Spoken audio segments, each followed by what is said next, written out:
Okay, isang mapagpalang araw po lahat sa inyo lahat. At ito pang inyong Pinoy Firearms Instructor na gunsmith din naman. Bago ako bumati at magpasalamat ay gusto ko lang munang basahin ang ating content ngayon mula sa katanungan ni Shaltia Sitia. Ang sabi niya ay, hello Idol, new subscriber niyo po ako. Idol, pwede po pakisagot yung problema ng caliber 22 short barrel. Senyorita ko, ayaw pong umikot ang cylinder niya kapag kinalabit. Naka-steady lang po yung cylinder niya. Salamat po. Okay, marami na tayong videos nito. Pero ang sabi niya ay new subscribers daw si Sheltat Sitia. Okay, so dahil bagong subscribers ka, ito ay sasagutin ko ulit. Bagaman ito ay marami ng balikan mo rin yung mga iba nating videos para maging mas malinaw pa ito. At dun sa mga nakapanood na ng mga videos natin, ito ay pampa-refresh lang sa inyo. Okay, bago natin sagutin yan, ay gusto ko lang kayong pasalamatan dahil sa inyong like at pag-share ng ating mga videos dahil dumarami ang ating mga subscribers. At maraming salamat dito sa mga hindi nag-skip ng ads dahil nadadagdagan naman yung ating revenues dahil ang ating kita sa YouTube channel ay tinutulong natin lahat sa ating mga beneficiary. Meron tayong 6 na estudyante na mga anak na single parent natin tinutulungan. Matagal ko na itong ginagawa, wala pa akong YouTube channel. Kaya naisip kong gumawa ng YouTube channel para hindi naman para hindi ako masyadong mabigatan. At maraming salamat lalo tigit sa mga hindi nagpadala dito sa yung mga nagpadala dito sa ating GCash number. Huwag po kayong tumawag sa number na yan para bumili ng baril. Wala po kami pinagbibiling baril. Mag-message lang kayo dyan para kung kayo may papadalang tulong para ma-recognize kayo ng ating YouTube channel at mapasalamatan. At maraming salamat kay Sir Noli Peace America sa walang sawa at patuloy niyong pagtulong sa ating mga beneficiaries. Sana marami pa ang kagaya mo para mas marami pa tayong matulungan ng mga bata. Okay, punta na tayo sa katanungan ni Shaltia Sitia. Okay, so wala tayong senyorita na revolver, pero meron naman tayo ditong revolver. Halos pareho rin lang ang nagiging problema niya mga yan. So, ilalapit ko na itong camera para makita ninyo ng mabuti. Itututok natin sa baril. Yan. Okay. So, ito. Kung makikita ninyo ito, ang nagpapaikot talaga sa bulan ng baril ay itong hand. Ito. Itong tinuturo ko na ito. Pag ito ay inano ninyo at hindi bumabalik, yan, pagka ginalaw ninyong gano'n at hindi bumabalik, ang ibig sabihin yan ay, kasi hindi mo sinabi kung anong modelo yung iyong baril basta senyorita lang sinabi mo, basta revolver rin lang ito. So, pag yan hindi na nabalik, ibig sabihin, yan ay kumakawang dito yan, kumakabyos dito sa tinatawag nating ratchet o yung iba tawag dyan ay bulaklak. Kasi, kaya umiikot yan ay itinutulak niya ito. Ito tinutulak niya to. Yan ang nagpapaikot diyan. Itong kamay na ito, ang tawag dito ay hand. Yan ang tumutulak dito. Ang isa pa, pagka ito ay napudpud na. Okay, napudpud na, pero sabi mo hindi umiikot, malamang yan na hindi bumabalik. Yan ganyan. Dapat yan bumabalik yan.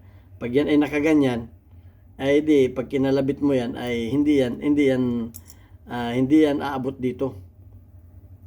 Hindi yan aabot dito. At hindi niya mapapaikot yan. So yun ang hand. Okay. Ito, hindi niya mapapaikot kasi hindi niya ito susundutin. Sinusundot niya to Yan itong sumusundot diyan. So pag itong hand na ito ay naka-atras, nakaganyan yan, ay hindi niya ito masusundot. So hindi iikot. So ang isa pa pagka itong cylinder stop, ito yung cylinder stop. Pagka yung cylinder stop niyan ay pagka kinalabit mo hindi lumulubog. Tingnan niyo ito, lumulubog ito. O lumulubog. Ayan Ang ibig sabihin yan ay nakalak itong cylinder kasi yan ay naka ano dito yan, nakalubog dito yan. So pagka kinalabit ninyo, yung hand rito aatras. Atras yung hand rito at hindi ito iikot. So dapat yan ay ito, tingnan ninyo itong cylinder stop ito. Kung yan, pag kinalabit mo ay, yan o, pag kinalabit mo ay lumulubog. Dapat lumulubog yan. So yan ang ano yan. At pagka kinalabit mo yan, ito ay tumataas. Ayan o. Tumataas itong hand. Yan. Kasi yan yung nagtumutulak dito. Yan yung tumutulak dito. So yan ang mga problema ng mga revolver. Kahit anong revolver, yan ang nagiging problema, yung hand. Ito. So hindi mo sinabi kung anong modelo niya, kaya di natin malaman kung paano yan gagawin. So dapat yan, sinabi mo yung modelo para kung kung anong modelo yan, kung yan ay Smith & Wesson, kung yan ay Colt, kung yan ay Toros ang model niya, kung anong model man yan, dapat sinabi mo. So anyway, yun lang ang problema niyan. Dapat ito ay bumabalik na ganyan. Okay? So ito, nagpapabalik niyan dyan dahil yan ay may spring dito. Okay yan o. At tingnan mo rin naman, baka tanggalin mo yung bula, baka naman talagang hindi umiikot yan. Dapat yan ganyan, umiikot talaga yan pagka ginanyan mo. Okay, so yan ang ano dyan. Yan lang ang problema niyan. So hindi na natin patatagalin. Yun lang ang tinanong mo, yun lang din ang ating sasagutin. So sana nasagot ko yung tanong mo. At kung meron ka hindi naunawaan, pwede ka namang mag-follow up question. So far, yun lamang ang pwedeng sagot sa iyong katanungan. Simpleng tanong at simpleng sagot din. Okay, so yan. At maraming salamat sa inyo. Sana may natutunan kayo. At sana kung kayo magtatanong, kumpletuhin ninyo yung tanong ninyo. Sabihin ninyo kung anong model. Huwag yung size lamang ng baril. Sabihin ninyo kung anong brand para malinaw yung tanong, yung ating sagot. Okay, so yan, maraming salamat at masya-shoutout lang natin yung ating mga community spotlight.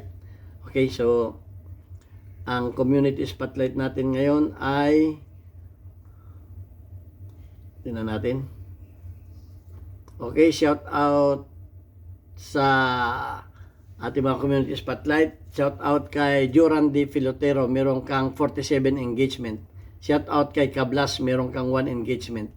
Shout out kay Hansel Evangelista, meron kang perfect 100 ang iyong engagement. At shout out sa mga kasamahan ni Hansel Evangelista sa One Gun Pilipinas, Bulacan Chapter.